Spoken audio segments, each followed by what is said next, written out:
السلام عليكم ورحمة الله تعالى وبركاته. في هذا الفيديو غادي نستمعوا للتصريح ديال السيد فوزي القجع رئيس الجمعية الملكية لكرة القدم في حوار عبر الهاتف عن قرار الكاف بخصوص ما وقع في الشان، وأيضا عن مشاركة المنتخب المغربي لفئة 17 سنة في الجزائر.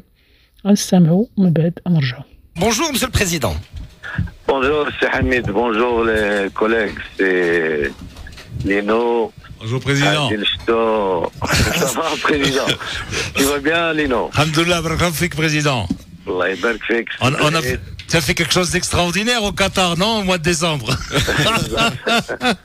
حنايا واضحين في الأمور نتاعنا، علاقة نتاعنا داخل الكاف أولا تنعتبروها حق، ما تيصدق علينا حد، ما تنديروا محاباة مع حد.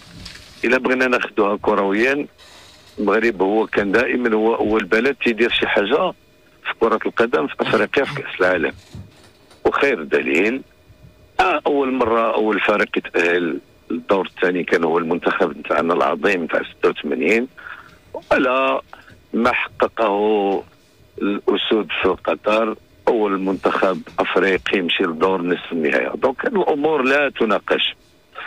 الآن كيفاش كنتعاملوا مع المشاكل، حنايا الثقافة نتاعنا والحضارة نتاعنا المغربية والعمل المؤسساتي نتاع بلادنا يخلينا تنخدموا في إطار المؤسسات.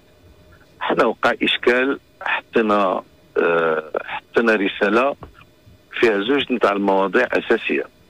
أولا الموضوع الأول هو الكلمة اللي خداها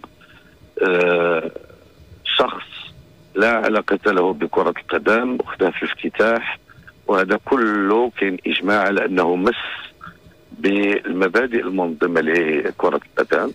والأمر الثاني هو الهجوم اللي دارته واحد الفئة ديال الجماهير على الجماهير المغربية المعترف لها اليوم بالعالمية. الجمعية الملكية المغربية لكرة القدم وصلت نهار الجمعة مع 9 الصباح بالقرارات، كان عندها المساطر نتاعها، كانت اجتماعات مكثفة للهيئات القانونية. غادي نمشيو لابيل في كل القرارات، اننا تنعتبروا ان الفريق الوطني ما شاركش لظروف خارجة عن الاطار نتاعو اكيد، ولكن الفريق الوطني حرم من الدفاع عن اللقب نتاعو. المسألة الثانية اللي مسؤول على هذاك اللي خدا الكلمة ولا بد تصدر في حقه العقوبات الضرورية والقانونية اللازمة. مسألة 3 كاين المسألة نتاع الاعتداء العنصري على الجماهير المغربية العالمية، وإلا بقى فينا عرق واحد أن هذه القضايا بزوج، الدفاع عن الوحدة الترابية نتاع بلادنا وعلى الجماهير والسمعة والمكانة نتاع الجماهير المغربية، غادي نخليو داك العرق لهاد زوج القضايا باش تكون الأمور واضحة. بريزيدون تاكد لي على لي U17 الوليدات ديالنا غادي خصهم يمشيو يلعبوا في الجزائر باغي، كي ما كانتش لا كومباني ناسيونال ما نمشيوش. شوف حنايا الامور نتاعنا ما تتبدلش حسب المواقع وحسب، حنا كيف قلتي حنا كنتشبتوا بالقانون. حنا ما يمكنش واحد القانون اليوم تيسمح لجميع الفرق العالميه ال 211 اتحاد اللي منضويين تحت الفيفا، ملي تيمشيو يلعبوا شي مباراه دوليه كل واحد تيختار الطريق اللي غيقبط ولا كومباني اللي غيركب فيها. يمكنش هذا الاستثناء غادي نديروه غير في واحد الحاله ارضاء لطرف معين ما عرفتش فاش تيخمم وكيفاش تيخمم. انا الحكم اليوم لا يرضي المغرب وتنطعن فيه وتنطلب الاستئناف فيه، لانه ما سافرتش خارج عن الطاقه نتاعي اكيد، ولكن ما نوقفوش الجمله هنايا.